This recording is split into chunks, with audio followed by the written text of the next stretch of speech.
Welcome back everybody. This is Dragon's Guild 76 here. We are back, and I know it's been a while since I've done a video, but we are going to go ahead and do a video today, and I do have a really good one for you guys. So I'm going to go ahead and just cut to the chase here. Thanks for bearing with me, and let's get right into today's video.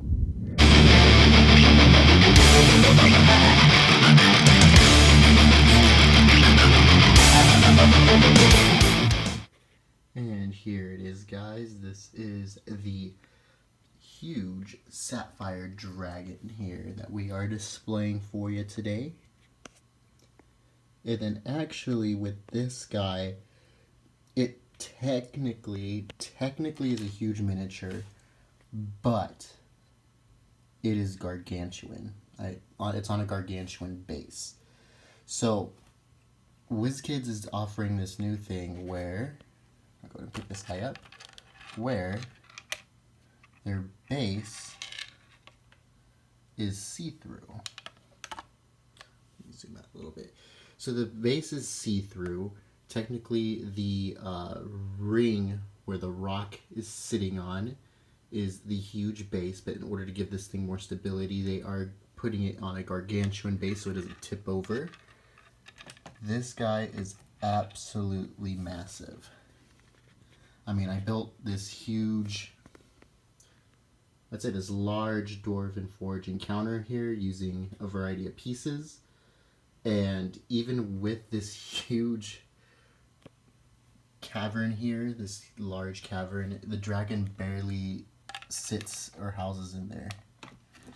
But anyway, this is what he looks like. You know, I've had comments on the channel before about bringing psionic dragons in or gem dragons, and you know, a lot of people prefer not to have these guys, and some are super excited to have these guys now in Dungeons & Dragons in 5th edition.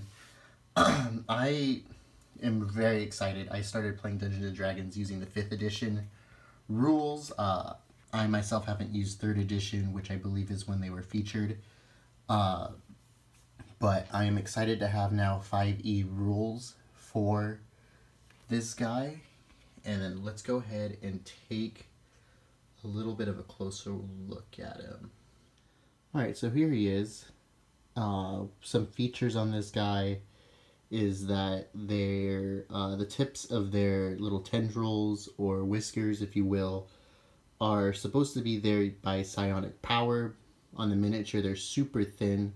So when you put them up against a thing like this, they will kind of blend in, and it makes it look like they are just floating there via psionic powers.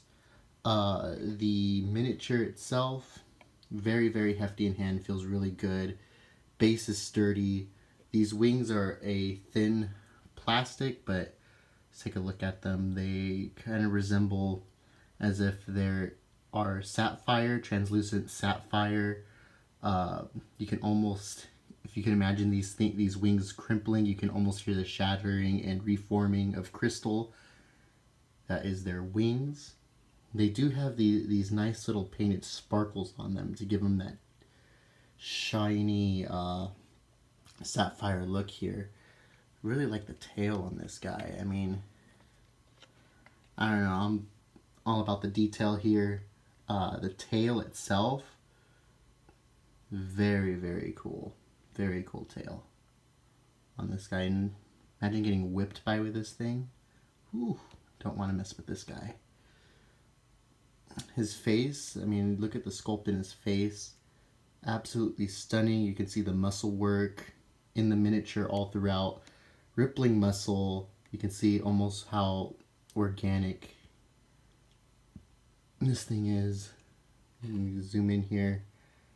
See, the camera picks it up. Look at that six-pack. This dragon is ripped. So let me go ahead and do some side-by-side comparisons for this guy here. So this is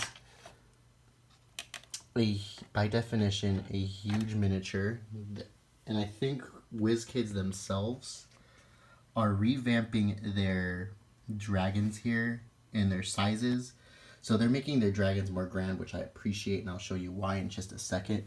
But this guy looks like he means business. So let me go ahead and put off to the corner what the old gargantuan dragon would look like next to it. So here is a white dragon. Oh no, he's invading his space, his cave. Anyway, this guy, I mean, size comparison, this guy is huge. I would say, you know, if I put these two side by side on the table against my adventures, I'd say that this guy is the gargantuan and this guy is the huge based on the size of the miniature. But, you know, the cool thing about these clear bases is that in theory, you could either use it as a huge or as a gargantuan miniature. And your players would probably never guess the difference. So there is the gargantuan white dragon seen in previous videos before. Next to, yeah, let me zoom out a little bit. Next to the sapphire dragon. Alright, so then we have this guy, so let me go ahead and rotate him a little bit. There we go. And then for other size comparison here, we have the huge, actually huge, red dragon. This guy is one of my favorite miniatures in my collection. I'm going to be doing a video very soon on this guy. Anyway, we'll go ahead and put him over here. Fits nice and snug here in this corner. So already, as you can see, this sapphire dragon, I mean, for sure is bigger than this guy. Trumps this guy. And then let's go ahead and compare another dragon here. This is a gold dragon from Tyranny of Dragons line. It's a beautiful little miniature on its stand. Go ahead and place him in here as if he were flying. Yeah, still huge. That sapphire dragon would probably, you know, since it's unaligned, would probably eat this gold dragon if it could. It probably would. So now let's see how some adventures look like. So from Nolzur's Marvelous Miniatures, we have our painted human fighter, Brahm. Go ahead and put him in the entrance of this cave.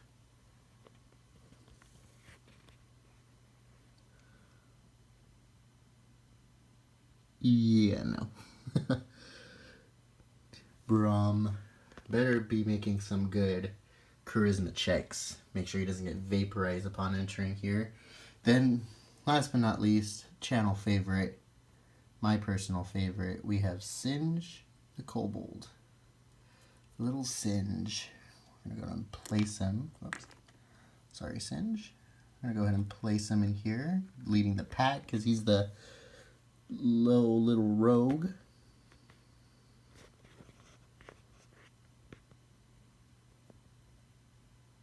Yes. Singe. Damn it, Singe. Anyway, we have, there you go for some size comparison there. Very beautiful miniature. You know, since these are unaligned, you could either make this the main villain in your campaign. End of the story, they have to go and stop this psionic blue sapphire dragon. If not, this could be an ally. If you're running the Rise of Tiamat campaign or any campaign with dragons in it, you can use this as a wise dragon here that they have to go and seek out to help them stop the evil of Tiamat from spreading. There's a bunch of cool ideas you can do with this, guys. For real, like the possibilities are endless. And if you are a huge fan of 5e like I am, that'll make it way easier now that they have stat blocks for these guys. So there you have it. We have the huge, technically, sapphire blue dragon there for you. Let me go ahead and get the rest of these guys out of the shot here. Give you some other information about the setup here. because you know, on the channel we like to help out. I like to help out, give you guys some ideas. So this is kind of going to be a dual episode here. I'm going to take him out for a second, kind of look at where I placed him. So on the channel, huge fan of Dragonforce, if you haven't already known or guessed. This set here, or I should say combination of sets, if you're looking to build something like this for a large encounter, in some caverns, what was used, it was one webbed layer pack from Caverns Deep, which you can see them kind of sporadically spread throughout the cavern to make it more organic. Got pieces everywhere of old and new dungeon sets here, in the floor, Caverns Deep, old Kickstarter 2 set. So that was used so it was one webbed layer encounter from Caverns Deep. It was one starter cavern set from Kickstarter 2, which are these guys here. Recognize them if you have them. I do believe, unfortunately, they are discontinued, but Dragonforce has recently released a set which combines both old pieces and new pieces together, which are awesome. You should go check those out. Another set that was used to make this was the Caverns from Kickstarter 2, the Variety Floor set, which you can see the large floor piece here. Let me see if I can get them out. Yeah, I can. Can't get enough of these guys. These guys are awesome. So put those back together. Another piece from that set here, Rising Floor set. Again, if you put them together really nicely, they play very nicely with the new Caverns Deep set. Here's the the Rising elevation block here from Caverns Deep. Works super nicely with all that. And then last but not least, I did kind of have to cheat here a little bit. You can accomplish this with just those sets, minus this piece right here. This is from the Cavern Kickstarter 2 series, the Varied Wall Pack. So, you know, I didn't want it to look too repetitive over here, because I saw this corner, and then you have this corner, and this corner. This is the most dynamic corner. But, you know, these two corners look very similar. This one here would have looked the same if I would have used the old corner piece here. It would look really repetitive if I just had that. So to kind of break it up a little bit, I cheated. Took a Variety Wall Pack and just threw them in there like that. Made it a little bit more organic looking. Like I said, this piece looks like the most organic right here. This, you know, nice little alcove, pretty cool. I would say if we were going to use one of these guys here, you can get away with using, finally using one of these guys, the Huge Dragon. There we go. Huge Dragon. Ventures come in. This looks like a pretty nice fight, especially because you have cover. You have these stalagmites everywhere. Cover, cover, cover, cover. You have some high elevated area that you can place your dragon on top of there, or miniatures can climb up, use that to kind of attack this guy as he moves throughout the cavern. So, a little background information on the setup there, and let's get back to Sapphire Dragon. So, last comments on him, very beautiful sculpt for this guy. I would say when I purchased him, I got very, very lucky. It was when it first came out, so it had an MSRP of $69.99 plus, free shipping, Amazon. Woohoo! So this guy, I don't know what he runs now. I know that because it's getting closer to the holidays, people are picking this up for Christmas gifts. But last few comments, is this guy necessary? Famous question on the channel. If you're looking to expand your collection of miniatures, I would say that yes, this guy is very worth it. Looks epic on your bookshelf or on your shelf, your display case. He is definitely a wow factor. You place him on the table, your players will love it. So that's going to wrap up this video, guys. Thank you for bearing with me through this intermittent, far and few in between video uploading. I want to do, as promised, we did reach the 45 subscriber mark a long time ago. So I will be doing a video series on the Evolution Red Dragon pack. I will also be doing, as promised, a Gargantuan Red Dragon video. I still owe you that one, and I owe you the encounter 5 of Dungeon of Doom. So I will be bringing those videos hopefully soon. I just wanted to go ahead and reopen the channel with something epic and up to date, such as this Sapphire Dragon. Thank you guys. Definitely give this video a like if you want to see more like it. If you want to stay up to date with the channel, go ahead and ring the bell. I appreciate it.